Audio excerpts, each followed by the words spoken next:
I, 42F, reconnected with my daughter, 24F, after giving her up for adoption, but now her fiancé, 26M, is causing problems. My life has been a roller coaster of emotions and experiences, and I feel like I need to share my story. I grew up in a small, conservative town in the Midwest. My parents were pillars of the local church community, my father was a deacon, and my mother led the women's ministry. From the outside, we looked like the perfect family, but behind closed doors, things were different. My parents were strict and overbearing, monitoring every aspect of my life. I wasn't allowed to date, wear makeup, or even listen to popular music. They had my entire life planned out. I would attend the local Christian college, marry a nice boy from church, and become a homemaker. But I had dreams of my own. I loved art and wanted to study it in college. I secretly applied to art schools, hoping for a scholarship that would allow me to escape my suffocating home life. When my parents found out, they were furious.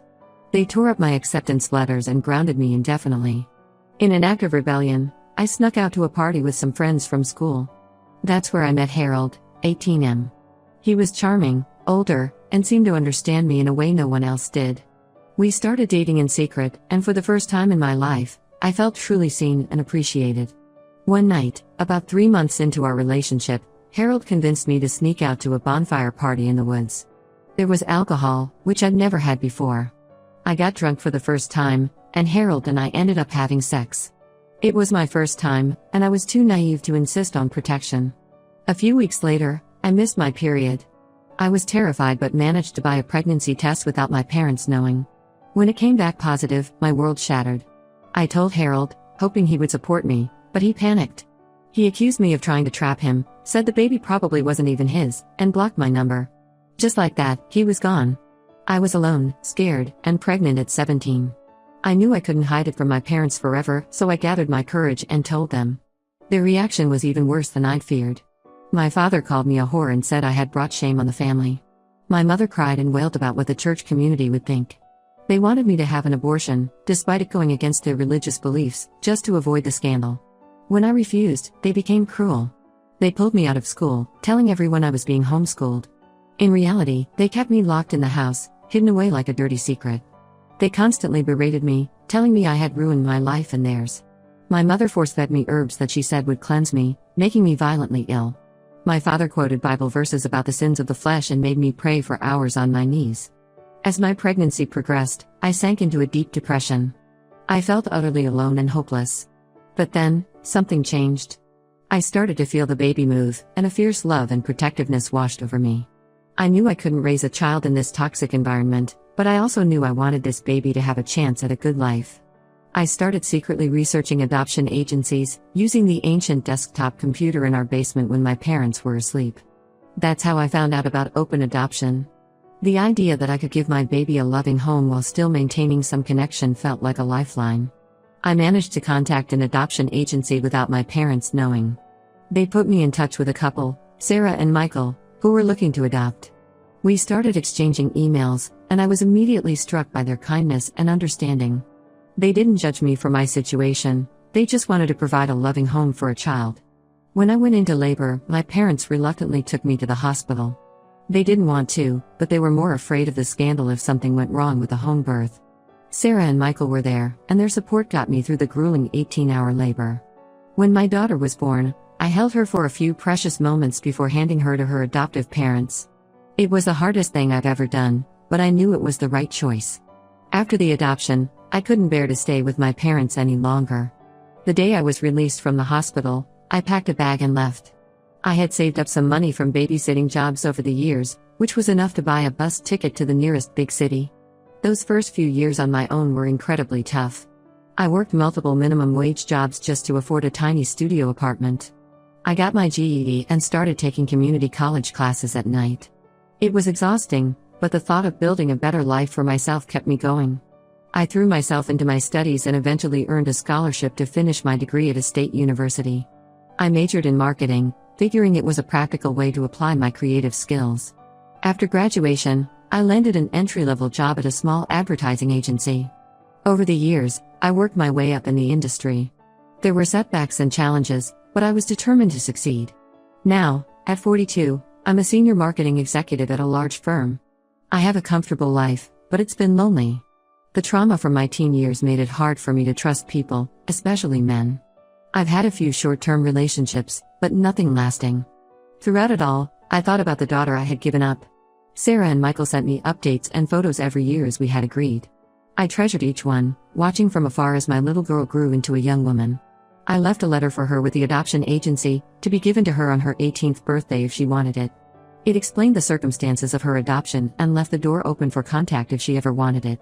Her 18th birthday came and went with no word. I tried not to take it personally. I knew she might need more time or simply not be interested in connecting. Still, it hurt. Then, about 2 years ago, I got an email that changed everything. It was from my daughter, Eleanor, 24F. She explained that her adoptive parents had given her my letter on her 18th birthday, but she hadn't felt ready to reach out until now. She said she'd like to meet if I was open to it. I was overjoyed but also terrified. What if she hated me? What if we had nothing in common? Despite my fears, I agreed to meet her for coffee. That first meeting was awkward but went better than I could have hoped. Eleanor was smart, kind, and understanding about the circumstances of her adoption. We started slowly, meeting every few weeks to get to know each other. Over time, we developed a close relationship. I even got to know Sarah and Michael, who turned out to be wonderful people. They had raised Eleanor with love and had always been open with her about her adoption. Eleanor works as an elementary school teacher and has a passion for art, a trait I like to think she inherited from me. She's talented and creative in ways that amaze me. Reconnecting with her filled a hole in my life I didn't even realize was there. For the first time, I felt like I had a real family. About 6 months ago, Eleanor told me she had started dating someone new, a guy named Derek, 26M, who she met through mutual friends. I was happy for her, but something about Derek rubbed me the wrong way from the start. He seemed controlling and possessive, always hovering around Eleanor when we spent time together. I tried to give him the benefit of the doubt at first. I told myself I was just being overprotective because I'd missed out on so much of Eleanor's life. But as time went on, Derek's behavior became more concerning. He constantly put down Eleanor's career choice, saying teaching was a waste of her potential and that she should find a higher-paying job. He criticized her artwork and discouraged her from pursuing it as anything more than a hobby. Whenever Eleanor and I made plans together, Derek would find a way to tag along uninvited. The real red flag came when Eleanor mentioned she was thinking of going back to school for her master's degree. Derek immediately shot down the idea, saying it was too expensive and that Eleanor didn't need more education. He told her she should focus on more important things, which I took to mean marriage and children. I wanted to say something to Eleanor about my concerns, but I worried it would damage our still new relationship. I didn't want her to think I was trying to control her life after being absent for so long. Then last month, Eleanor called me excitedly to announce that she and Derek were engaged. They'd only been dating for about 4 months at this point. I tried my best to sound happy for her, but inside I was panicking. A week after the engagement, Eleanor asked if we could meet for lunch. She seemed nervous and upset. Once we sat down, she confided that Derek had been pressuring her to quit her teaching job once they got married. He wanted her to be a stay-at-home wife and eventually mother. Eleanor said she loved teaching and wasn't ready to give up her career, but Derek insisted it was for the best. I couldn't stay silent any longer. I gently shared my concerns about Derek's controlling behavior and how quickly the relationship was moving. I told Eleanor that a good partner should support her dreams and ambitions, not try to stifle them. Eleanor got very quiet and then started crying. She admitted she'd been having doubts about the engagement but felt trapped. Derek had isolated her from many of her friends, saying they were bad influences. He monitored her phone and social media. She was afraid of how he might react if she tried to leave. I hugged Eleanor and assured her that she wasn't alone. I offered to help her in any way I could, whether that meant a place to stay, financial support, or just a listening ear. She seemed relieved to have finally opened up about the situation. We spent the next few hours making a plan for Eleanor to safely leave Derek. She decided to stay with Sarah and Michael for a while until she could find a new apartment. I helped her pack up her belongings while Derek was at work and drove her to her parents' house. It's been a difficult and emotional time, but I'm so proud of Eleanor for having the strength to leave that toxic relationship. Our bond has grown even stronger through this experience. I'm grateful that I was able to be there for her when she needed support. I know we still have a long road ahead as Eleanor heals and rebuilds her life. But I'll be by her side every step of the way. After missing out on so much of her life, I'm determined to make up for lost time and be the mother she deserves. Update 1. It's been about 2 months since Eleanor left Derek, and I wanted to give an update on how things are going. The first few weeks were really tough. Derek didn't take the breakup well at all. He bombarded Eleanor with calls and texts, alternating between begging her to come back and making angry threats. We had to block his number and all social media accounts. Derek also started showing up at Eleanor's school, trying to corner her in the parking lot. Thankfully, the principal was understanding of the situation and arranged for a security guard to escort Eleanor to and from her car. We also filed for a restraining order, which was granted pretty quickly given Derek's erratic behavior. Eleanor has been staying with Sarah and Michael, which has been good for her. They've been incredibly supportive throughout this whole ordeal. She's also been seeing a counselor to work through the emotional trauma from the relationship. I can already see a positive change in her. She seems more confident and relaxed. One unexpected development is that Eleanor's passion for art has reignited. Without Derek's constant criticism, she's rediscovered her love of painting. She's even talking about maybe trying to sell some of her work or do commissions on the side. I've been spending a lot of time with Eleanor, helping her apartment hunt and just being there to talk. Our relationship has grown so much closer through all of this. She's opened up to me about her fears and insecurities in a way she never had before. I feel honored that she trusts me enough to be vulnerable. There was one scary incident about a month ago. Eleanor and I were having dinner at a restaurant when Derek showed up, clearly drunk. He started yelling and making a scene, accusing me of stealing Eleanor from him. The restaurant staff called the police and Derek was arrested for violating the restraining order. It shook Eleanor up pretty badly, but she handled it with amazing strength. On a more positive note, Eleanor has reconnected with several friends she'd lost touch with during her relationship with Derek. It turns out he had been actively working to isolate her, telling her that her friends were jealous of their relationship or bad influences.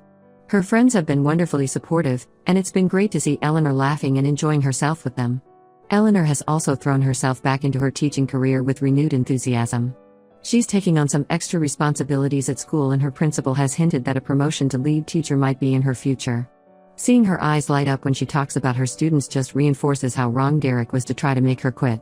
As for me, this whole experience has made me realize how much I'd been holding myself back from forming close relationships. Reconnecting with Eleanor and being there for her through this difficult time has opened my heart in ways I never expected. I've even started cautiously dipping my toes into the dating pool, nothing serious yet, but it feels good to be open to the possibility of companionship. I've also been doing a lot of reflection on my own past and how it shaped my life. I realized that I never really dealt with the trauma from my teenage years, I just buried it and focused on building my career. Seeing Eleanor work through her issues in therapy has inspired me to do the same. I've started seeing a therapist of my own, and it's been challenging but incredibly helpful.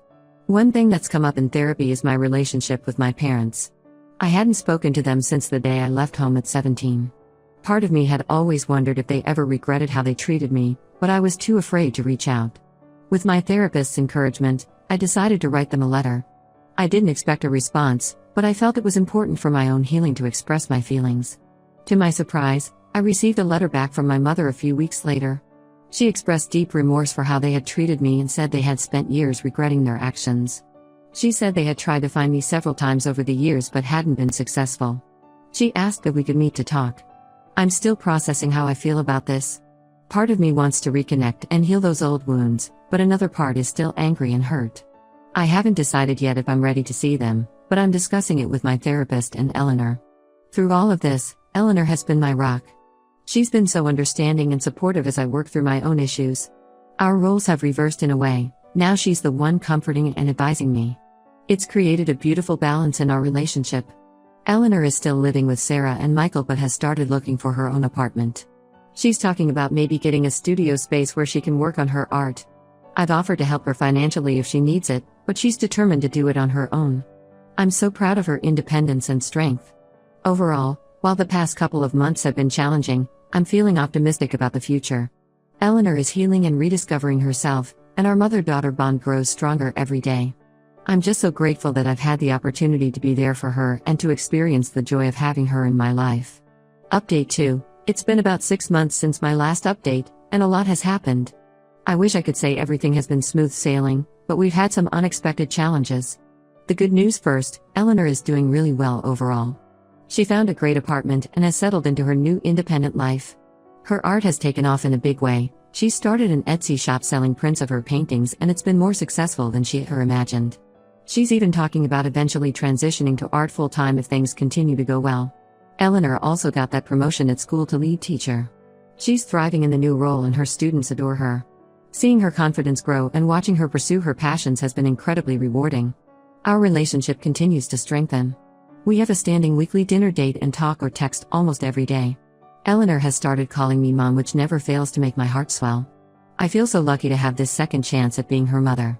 Now for the not-so-good news. About 2 months ago, Derek resurfaced. Apparently, he'd been in rehab for alcohol abuse. He reached out to Eleanor saying he was sober now, had been going to therapy, and wanted to apologize for his past behavior. Eleanor was understandably wary, but also conflicted. Part of her wanted to believe Derek had really changed. Against my better judgment, she agreed to meet him in a public place to hear him out. To my surprise, Derek actually seemed sincere. He took full responsibility for his abusive behavior and didn't try to make excuses. He said he understood if Eleanor never wanted to see him again, but hoped they could eventually be on friendly terms. Eleanor came away from the meeting feeling confused. She said she could tell Derek had done a lot of work on himself, but she wasn't sure if she could ever trust him again. She asked for my advice, which put me in a tough position. On one hand, I was proud of Eleanor for being open to forgiveness and seeing the potential for people to change. On the other hand, I was terrified that Derek might worm his way back into her life and hurt her again. I tried my best to be objective. I told Eleanor that while it was good that Derek was getting help, she didn't owe him anything. I suggested that if she wanted to cautiously rebuild a friendship, she should do it on her own terms and with very clear boundaries. For a while, things seemed okay. Eleanor and Derek had occasional, brief interactions, mostly just exchanging polite texts. But then Derek started pushing for more.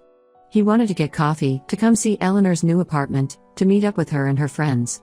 Eleanor tried to maintain boundaries, but I could see her resolve weakening. She started making excuses for Derek's pushy behavior, saying he was just excited to reconnect. I gently reminded her of how things had been before, but I could tell she didn't want to hear it. Things came to a head last week. Eleanor called me in tears, saying she and Derek had gotten into a huge fight. Apparently, he'd shown up at her apartment unannounced and gotten angry when she wouldn't let him in. He accused her of leading him on and said some pretty nasty things. The whole incident was a wake-up call for Eleanor. She realized that despite his claims of change, Derek was still trying to control and manipulate her. She blocked his number again, and we're in the process of renewing the restraining order. Eleanor is pretty shaken up, but I think in a way she's relieved to have confirmation that ending things with Derek was the right choice. She's been spending a lot of time at my place, not wanting to be alone in her apartment. I'm more than happy to have her here and provide whatever support she needs. On a personal note, I've made some progress with my own family situation. After much consideration and discussion with my therapist, I decided to meet with my parents. We met at a neutral location, a quiet cafe in a neighboring town. It was an emotional and difficult meeting. My parents apologized profusely for how they treated me as a teenager. They explained that after I left, they did a lot of soul-searching and eventually left their church, realizing how toxic and controlling it had been. They've spent years in therapy themselves, working through their own issues and trying to understand where they went wrong with me. While I appreciate their apology and the work they've done on themselves, I'm not ready to fully let them back into my life. There's still a lot of hurt and mistrust to work through. We've agreed to take things slow, occasional phone calls and maybe meeting up every few months. I told them about Eleanor, which was a bittersweet moment. They were thrilled to learn they have a granddaughter but devastated to realize how much they've missed out on. I'm not ready for them to meet Eleanor yet, but I've left that door open for the future if everyone feels comfortable with it. This experience has reinforced for both Eleanor and me the importance of trusting our instincts and maintaining strong boundaries. While it's been a difficult few weeks, I'm confident that we'll come through this stronger than ever. And we'll do it together, supporting each other every step of the way. Update 3. It's been about a year since my last update, and I'm happy to report that things have finally settled into a much more positive rhythm for Eleanor and me. After the incident with Derek showing up at her apartment, Eleanor decided she needed a fresh start. She found a job opportunity teaching art at a school in a city about 2 hours away. It was a big step, but she felt it was necessary to truly move on from the toxic situation with Derek. I was sad to see her move further away, but I completely understood and supported her decision. We made a plan to visit each other at least twice a month, and we still talk on the phone almost every day. Eleanor has absolutely flourished in her new environment. She loves her job teaching art and has really connected with her students. Her own art career has taken off as well. She had her first gallery showing a few months ago and sold several pieces. Seeing her beaming with pride as she showed me around the gallery was one of the happiest moments of my life. As for me, I've made some big changes too. Eleanor's courage in starting fresh inspired me to shake things up in my own life. I've been feeling stuck in my marketing job for a while, so I decided to take early retirement and pursue some passions I'd been putting off. I've started volunteering at a local women's shelter, helping women who are leaving abusive relationships. My experience supporting Eleanor through her situation with Derek made me realize I had a lot to offer in this area. It's been incredibly rewarding work. I've also started taking art classes, partly to have something to share with Eleanor, but I've discovered I really enjoy it for its own sake. I'm not nearly as talented as she is, but it's fun and relaxing. Eleanor gets a kick out of critiquing my amateur efforts. My relationship with my parents has continued to slowly improve. We've had a few more meetings and regular phone calls. While we'll never have the close relationship we might have had without our painful history, we've reached a place of understanding and forgiveness. They've even met Eleanor a couple of times, which went better than I expected. Eleanor came to visit last weekend and we had a wonderful time. We went to an art museum, cooked dinner together, and stayed up late just talking and laughing. At one point, she got quiet and a bit teary-eyed. She told me how grateful she was that we had reconnected and that I had been there for her through everything with Derek. She said that for years she had wondered about her birth mother and why I had given her up. But now she understood the complexity of the situation and was thankful that I had made the difficult choice to give her a better life than I could have provided at the time. She told me she was proud to be my daughter. I'm not ashamed to admit I broke down crying at that point. To hear those words from her, after all the years of guilt and regret, was more healing than I can express. We hugged for a long time, both of us teary but smiling. As Eleanor was leaving to head back to her city, she surprised me by saying she's considering looking for teaching jobs back in this area. She said she misses being close to me and wants us to be able to spend more time together. Nothing is decided yet, but just the fact that she's thinking about it means the world to me. Looking back on the past few years, reconnecting with Eleanor, helping her through the situation with Derek, and building our relationship, I'm filled with a sense of gratitude and joy I've never thought possible. Our journey hasn't been easy, but it's brought us to a place of deep love and understanding. Whatever the future holds, I know we'll face it together.